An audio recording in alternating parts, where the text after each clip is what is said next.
Metro rail শুধু যোগাযোগ সহজই করেনি, বিনোদনের এক উপলক্ষ হিসেবেও আবির্ভূত হয়েছে নগরবাসীর জন্য।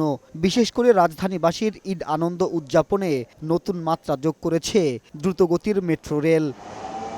ঈদের দিন বন্ধ থাকলেও দ্বিতীয় দিনে মেট্রো রেল চলাচল শুরুর পর থেকেই উপচে পড়া ভিড় দেখা যায় মেট্রো স্টেশনগুলোতে। নগরবাসীর বিনোদন কেন্দ্রে পরিণত হয়েছে আধুনিক এই মেট্রো। ফ্যামিলি লইয়া সবাই মিলে আসছে একটু ঘোরার জন্য। ঈদের জন্য ঘুরতে বের হয়েছি। ঈদের পরের দিন নগরবাসীর পাশাপাশি ঢাকার আশপাশের এলাকা থেকে অনেকেই পরিবার ও বন্ধু বান্ধব নিয়ে এসেছেন মেট্রো রেল ভ্রমণ করতে। প্রথম মেট্রোতে চড়ে উচ্ছ্বসিত অনেকে। আগে কখনো উঠিনি মেট্রো রেলে, আমার উঠার ইচ্ছা করছে, তার উঠছি।